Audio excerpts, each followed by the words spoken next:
Good morning students. कल हमने कुछ संख्याओं के बारे में पढ़ा था, प्राकृत संख्या, पूर्ण संख्या, पूर्णांक और परिमेय संख्या, अर्थात natural numbers, whole numbers, integers and rational numbers. और आगे अभी कुछ और संख्याएं हमारे पास हैं, उनके बारे में हम पढ़ेंगे। कल वाली जो प्रश्नावली थी, आशा है कि आपको समझ आ भी की होगी और आपने अच्छे से की भी होगी। अब हम लेते हैं परिमेय संख्याएं। परिमेय संख्याएं, रैशनल नंबर जो हमने कल पढ़ा था, उसको एक बार रिपीट कर लेते हैं थोड़ा सा, कि जो p बटे क्यू की फॉर्म में लिखी जाती हैं। दो अंक है हमारे पास p और q, और p और q वो किससे बिलोंग करते हैं? इंटीजर से, पूर्णांकों से बिलोंग करते हैं। वो दोनों पूर्णांक हैं। और q जो नीचे वाली संख्या है हर, वो कभी भी शून्य नहीं होती। अब हम अपरिमेय संख्याएं अर्थात इरेशनल नंबर्स पर आते हैं। परिमेय, अपरिमेय, जिस प्रकार सम विषम होती हैं, भाज्य अभाज्य होती हैं, अर्थात एक दूसरे से विपरीत।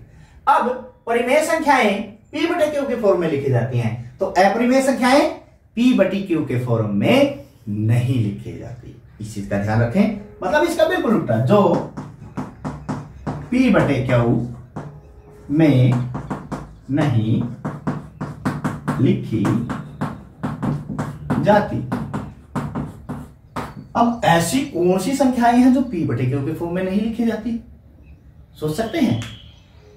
हमने तो सारी की सारी संख्याएं देखी, p बटे q के फॉर्म में लिखी। कोई भी संख्या हमारे पास आ गई, हमने उसके बटे में क्या लगा दिया? एक लगा दिया। यदि कुछ नहीं है तो हर एक लगा दिया, तो p बटे q के फॉर्म में लिखी गई। लेकिन बहुत सारी अनगिनत ऐसी संख्याएं हैं जो p बटे q के फॉर्म में नहीं लिखी जाती। कौन सी? आपने देखा होगा, पाई।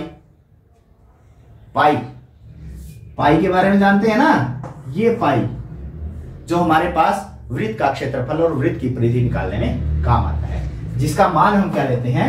22/7 या 3.14।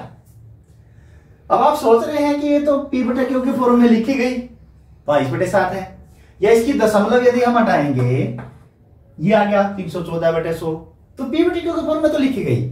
लेकिन पाई का एक्चुअल मान 22/7 या 3.14 नहीं है। हम सिर्फ प्रश्नों को, हमारी समस्याओं को हल करने के लिए इसका ये मान लेते हैं। पाई का मान अनंत तक आता है, 3.14, मतलब कहीं तक भी हम अभी तक उसका हमें एंड नहीं मिला है कि दशमलव के कितने स्थान तक पाई का मान हमें प्राप्त होगा। तो इसलिए पाई क्या है? एक अपरिमेय संख्या है। आपने कभी ये निशान देखा है? 7वीं क्लास से करते आ रहे हैं, 8वीं में भी है, करनी, ठीक है ना? अंडर रूट का मतलब वर्गमूल। किसी भी संख्या का ये वर्गमूल है, इसको हम करनी बोलते हैं। यदि मैंने वर्गमूल 2 ले लिया, वर्गमूल 2 का क्या कोई निश्चित मान है जिसको p बटे q के फॉर्म में लिखा जा सके? इसको हम वैसे लिखते हैं 1.414, या वर्गमूल 3, इसका मान भी हम लिख देते हैं 1.732। लेकिन ये इनका पूरा मान नहीं है, इसको हम दशमलव के कुछ स्थानों तक ले लेते हैं अपनी समस्याओं को हल करने के लिए। तो वर्गमूल 2 और वर्गमूल 3 भी अपरिमेय संख्या है। वर्गमूल 4 के बारे में क्या कहेंगे? वर्गमूल 4 का उत्तर हमारे पास क्या होता है? 2। क्या होता है? 2। हम लेते हैं ना, 2 गुणा 2 वही करनी है, इसमें से 2 में से एक बाहर निकलेगा, 4 का स्क्वायर रूट, अंडर रूट क्या हो गया? 2। 4 का अंडर रूट 2 आ गया। अब ये 2 हम हमेशा धनात्मक ही लेते हैं, मतलब जोड़ वाला ही लेते हैं। एक्चुअल में जमा के 4 के 2 मान निकलते हैं यदि उसका वर्गमूल करेंगे, जोड़ का 2 और घटा का 2। एक नेगेटिव एक पॉजिटिव दोनों आते हैं, इसको ध्यान में रखना, है आगे बहुत काम आएगा। यदि किसी भी संख्या का वर्गमूल करेंगे और उसका यदि मान निकलेगा, वो 2 प्रकार से निकलेगा, धनात्मक भी और ऋणात्मक भी, वही एक संख्या, इसको ध्यान में रखना है।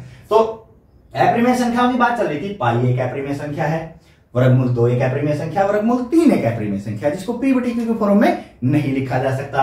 अब ये दोनों प्रकार की जो संख्याएं हैं वो कहलाती हैं वास्तविक संख्याएं। क्या? वास्तविक संख्याएं,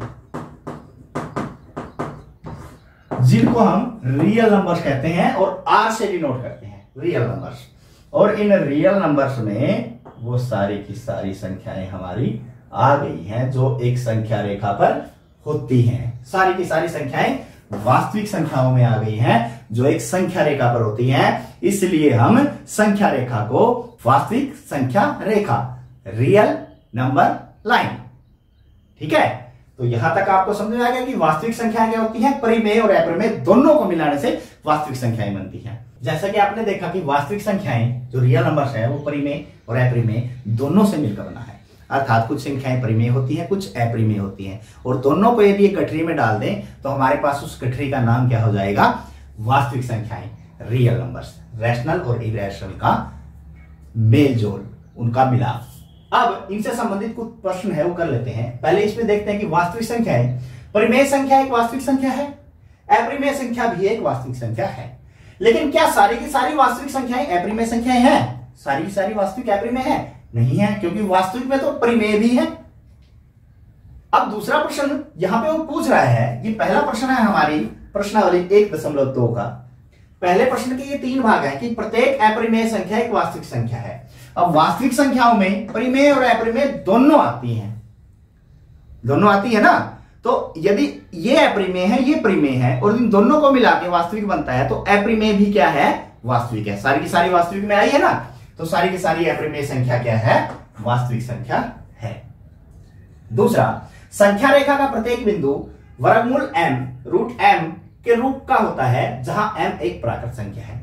क्या संख्या रेखा पर मैंने आपको बताया कौन कौन से बिंदु होते हैं, कौन कौन सी संख्याओं के बिंदु होते हैं, परिमेय और अपरिमेय दोनों संख्याओं के बिंदु होते हैं, लेकिन वर्गमूल के अंदर कोई संख्या रह गई, अर्थात उसका मान हम निकाल नहीं पाएंगे। निकालने का मतलब ये हो गया कि वो अपरिमेय संख्या है, जाएगी दशमलव के कई स्थानों तक, वो ऐसी ही चलती रहेगी, अनगिनत स्थानों तक। तो वर्गमूल m कहां ही होता है, क्या ये सही है? बिल्कुल नहीं सही है। एक उदाहरण दे देते हैं, अभी हमने दिया था वर्गमूल 4, वर्गमूल 4 को खोलने में हमारे पास कितना आएगा, 2, क्योंकि वो प्राकृत संख्या बोल रहा है तो जोड़ वाली ली है इसलिए, और जोड़ वाली के भी 2 आंसर हमारे पास निकलते हैं, जोड़ का 2 और घटा का 2, ऋणात्मक 2 और धनात्मक 2। ठीक है, तो ये निकल गया, ये p/q के रूप में आ गया, तो ये हमारे पास क्या हो गया, गलत हो गया। अब यहाँ प्रत्येक वास्तविक संख्या एक अपरिमेय संख्या भी है। सारी की सारी वास्तविक संख्याएं क्या अपरिमेय है? यदि सारी की सारी वास्तविक अपरिमेय है तो परिमेय कहां गई फिर? परिमेय और अपरिमेय मिलकर ही वास्तविक बनती हैं, तो सारी की सारी वास्तविक संख्याएं परिमेय संख्या, अपरिमेय संख्या नहीं है, ये भी गलत है। ठीक है, ये समझ में आ गया पहला प्रश्न। और दूसरा प्रश्न हमारे पास ये है कि क्या सभी धनात्मक पूर्णांकों के वर्गमूल अपरिमेय होते हैं? सभी धनात्मक पूर्णांकों के वर्गमूल अपरिमेय होते हैं?